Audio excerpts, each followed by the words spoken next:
जय हिंद साथियों। स्वागत है आपका एक बार फिर से आपके अपने YouTube channel RS education centre पर।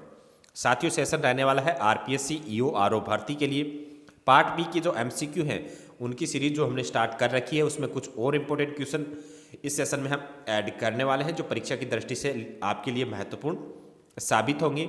साथ ही इस सेक्शन की जो कुछ महत्वपूर्ण धाराएं हैं जो आप बार बार पढ़ने के बाद में भी याद नहीं कर पा रहे हैं, तो इनको याद करने का जो शॉर्ट तरीका है वो आपको इस सेशन के माध्यम से बताने वाले हैं। हो सकता है वो जो मेथड है वो आपके लिए कारगर साबित हो, तो सेशन को अंत तक जरूर देखिएगा।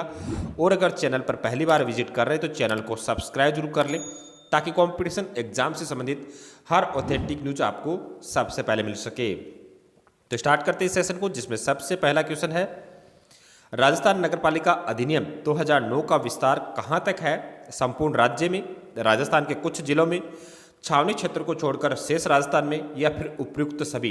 तो साथियों, नगरपालिका एक्ट 2009 की धारा 1 में ही ये बात क्लियरली मेंशन की गई है कि राजस्थान नगरपालिका अधिनियम 2009 छावनी क्षेत्र को छोड़कर शेष राजस्थान में लागू होगा, यानी छावनी क्षेत्र में ये अधिनियम लागू नहीं होगा। तो आपका ऑप्शन सी है वो इस क्वेश्चन का राइट आंसर होने वाला है।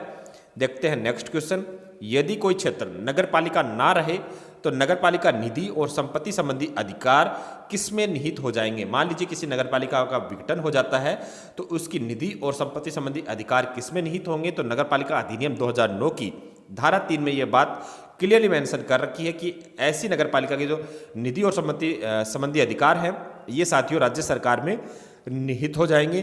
देखते हैं नेक्स्ट क्वेश्चन, राजस्थान नगरपालिका अधिनियम 2009 की धारा 4 के संबंध में निम्न कथनों पर विचार कीजिए। राज्य सरकार नगरपालिका को उसके लिए अनुपयुक्त जो प्रावधान है उसमें छूट दे सकती है। ऐसे विषयों पर नगरपालिका स्वयं नियम बना सकती है। तो साथियों, धारा 4 आपको याद होनी चाहिए, जिसमें क्लियरली मेंशन कर रखा है कि राज्य सरकार नगरपालिका को उसके लिए जो अनुपयुक्त प्रावधान है नगरपालिका एक्ट 2009 के, उनमें छूट दे सकती है। लेकिन ऐसे विषयों पर साथियों नियम बनाने का अधिकार भी राज्य सरकार का ही है, ना कि आपकी नगरपालिका का है। तो ये जो आपका कथन 2 है ये गलत है और कथन 1 इस क्वेश्चन में सही है। तो आपका राइट आंसर 1 जो आपका होगा वो होगा ऑप्शन बी। देखते हैं नेक्स्ट क्वेश्चन, नगर निकायों में राज्य सरकार द्वारा मनोनीत सदस्यों के संबंध में निम्न कथनों पर विचार कीजिए।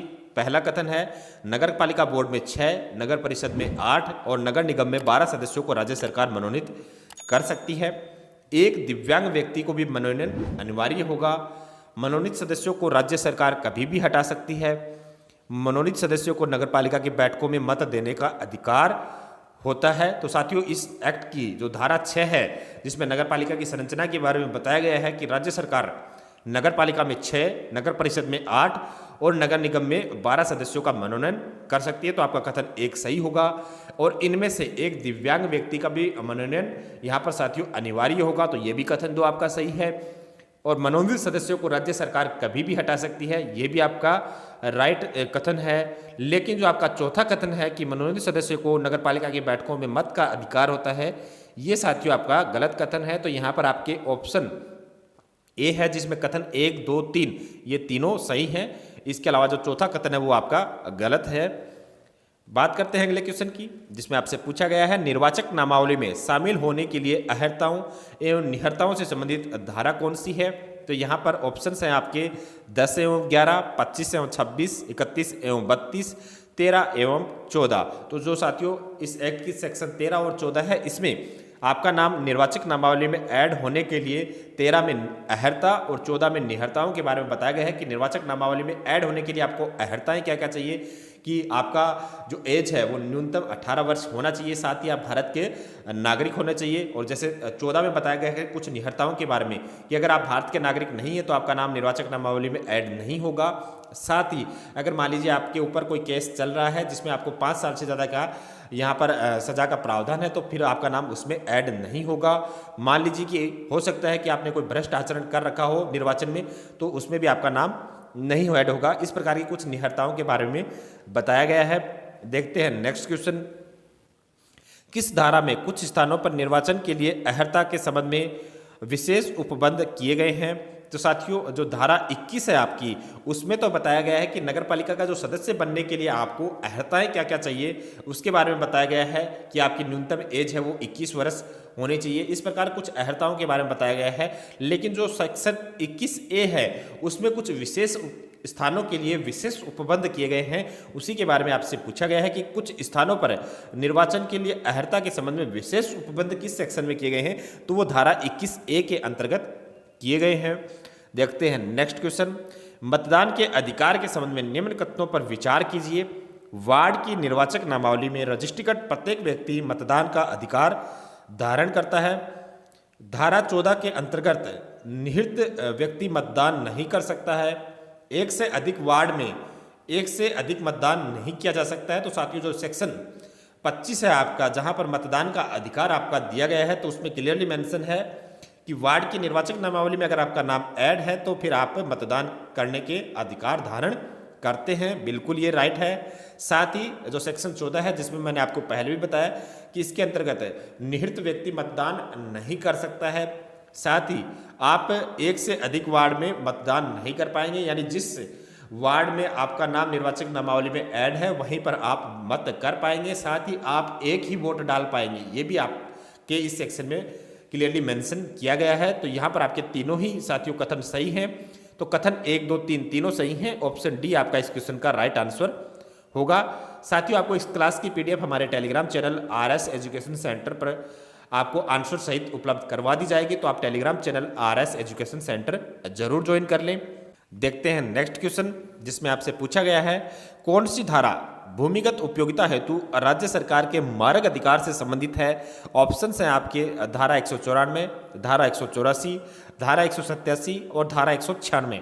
तो यहाँ पर साथियों जो धारा 194 है, इसमें साथियों ये चीज़ क्लियरली मेंशन की गई है कि भूमिगत उपयोगिता हेतु यहाँ पर राज्य सरकार के जो मार्ग से संबंधित अधिकार है उसके बारे में बताया गया है। साथ ही जो धारा 195 है उसमें साथियों जो भूमिगत उपयोगिता के लिए नक्शे कौन उपलब्ध करवाएगा, तो वो मुख्य नगर पालिका अधिकारी उपलब्ध करवाएगा। इसके बारे में ये चीज़ें क्लियरली मेंशन की गई है। वहीं बात करें धारा 197 की, तो धारा 197 में यहाँ पर साथियों क्लियरली मेंशन किया गया है कि मान लीजिए कोई अस्थायी पंडाल वगैरह लगाने हैं, ठीक है, कोई फेस्टिवल वगैरह आया है, तो उस समय यहाँ पर परमिशन कौन देगा, तो जो यातायात प्रभारी है उससे कंसल्ट करके मुख्य नगर पालिका अधिकारी ही ऐसी परमिशन देता है। ये चीज़ें आपको ध्यान में रखनी है। देखते हैं नेक्स्ट क्वेश्चन। यदि संपत्ति दूसरी नगर पालिका में स्थित है तो वसूली है तो वारंट संबोधित किसे किया जाएगा।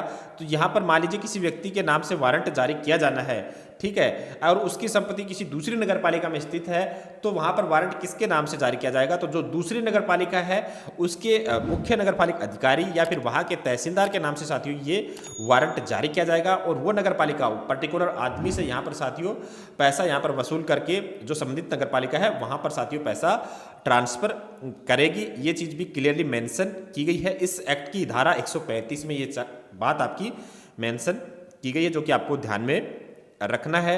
नगर पालिका के लाइन संबंधी आदेश के विरुद्ध अपील कहां पर की जा सकेगी। ऑप्शंस हैं आपके जिला कलेक्टर, नगर पालिका अधिकारी, नगर पालिका अध्यक्ष या फिर जिला न्यायालय। तो यहां पर साथियों जिला कलेक्टर के समक्ष ये अपील की जा सकेगी। और यहां पर साथियों 183 जो इस सेक्शन है, इस सेक्शन में ये बात क्लियरली मेंशन की गई है, ठीक है। तो ये साथियों 10 क्वेश्चन थे, इंपॉर्टेंट क्वेश्चन है परीक्षा की दृष्टि से। आप सभी ने अपने आप को आंका भी होगा, आपने अपने आंसर पहले से निर्धारित किए होंगे। जैसे ही मैंने क्वेश्चन बोला होगा तो अपने आप को पता चल गया होगा कि आपके कितने क्वेश्चन सही हो रहे हैं, कितने क्वेश्चन गलत हो रहे हैं। तो ये लगातार हम ये सीरीज जारी रखेंगे आपकी एग्जाम तक।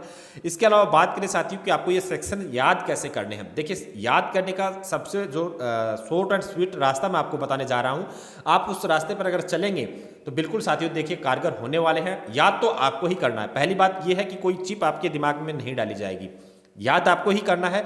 लेकिन याद करने का तरीका होता है कि आप मान लीजिए पढ़ते जा रहे हैं पूरे सेक्शन आपने 327 तक आपने मान लीजिए आपके सेक्शन सिलेबस में और पूरे पढ़ दिए, लेकिन पीछे का भूलते जा रहे हैं। आपको करना क्या है कि इनको आपको टुकड़ों में बांटना है। जैसे आपने मान लीजिए कि आपकी कैपेसिटी है कि आप एक बार में 20 सेक्शन याद कर सकते हैं, तो आप उन 20 सेक्शन को याद कीजिए। उनको साथियों बार बार 2-3 बार उनको आप एक रफ कॉपी में लिखिए, ठीक है। आप उनको जैसे लिखते जाएंगे या फिर मान लीजिए कि आप बाहर भी कहीं घूम रहे हैं तो उनको अपने आप के माइंड में दोहराते रहिए। हो सकता है आप 20 को एक साथ में ना लिख पाए, पहली बार मान लीजिए कि आप 10 ही लिख पाए। अब फिर से देखिए उनको, फिर से देखेंगे आप, अगली बार 15 लिखेंगे, अगली बार आप 20 लिख देंगे। तो ये आप प्रोसेस करेंगे तो बिल्कुल आपके लिए कारगर साबित होगी। जैसे ही आप ये 20 आपको याद हो जाते हैं, आप अगले 20 को याद कीजिए, 40, फिर 40 को आप एक बार साथ में अपने रफ कॉपी में उतारिए कि आप 40 में से कितने लिख पा रहे हैं। अब बिल्कुल साथियों, जैसे जैसे आप आगे बढ़ेंगे आप इस चीज़ को महसूस करेंगे कि आपकी जो कैपेसिटी है उसमें सुधार हो रहा है और आपको जो पीछे के सेक्शन है वो बिल्कुल याद होते जाएंगे। एक बार आप सेक्शंस का नाम है उसको याद कर लीजिए, इसके अंदर की जो चीज़ है उसको आप अगर बाद में भी पढ़ेंगे तो बिल्कुल आपको क्लियर हो जाएगी। अंदर की चीज़ें इतनी हार्ड नहीं है कि आप ना पढ़ पाओ, सबसे हार्ड है आपके लिए इनका नाम याद करना। तो जो तरीका मैंने आपको बताया कि आप इनको टुकड़ों में तोड़ लीजिए, कि मान लीजिए किसी कैंडिडेट की कैपेसिटी होती है कि वो 25 सेक्शन एक बार में याद कर ले, तो उन 25 सेक्शन को बार बार लिखिए, ठीक है। उसके बाद में आप आगे बढ़िए, अगले 25 को याद कीजिए, फिर 50 को एक साथ में लिखिए, फिर अगले 25 को याद कीजिए, फिर 75 को लिखिए। यानी आप जहां तक क्लियर कर लेते हैं उनको बार बार में लिखते चलिए। विश्वास कीजिए आप साथियों, इसमें आप 100% कामयाब होंगे और ये जो सेक्शंस हैं वो इतने भी हार्ड नहीं है कि आप याद नहीं कर पाएं। तो ये जो ट्रिक आपको बताई है, आप इस ट्रिक पर अगर काम करते हैं, ट्रिक क्या है, ये आपकी मेहनत है, अगर आप मेहनत करोगे तो फल पाओगे। अदरवाइज साथियों कोई भी चिप नहीं है जो आपके दिमाग में डाल दी जाए और आप इन सेक्शन को याद कर लें। तो साथियों इस सेशन में बस इतना ही। सेशन में दी गई जानकारी अगर आपके लिए इंपॉर्टेंट रही हो तो सेशन को लाइक एंड शेयर जरूर कीजिएगा, चैनल को सब्सक्राइब कर लीजिएगा। मिलते अगले वीडियो में, तब तक के लिए धन्यवाद। जय हिंद।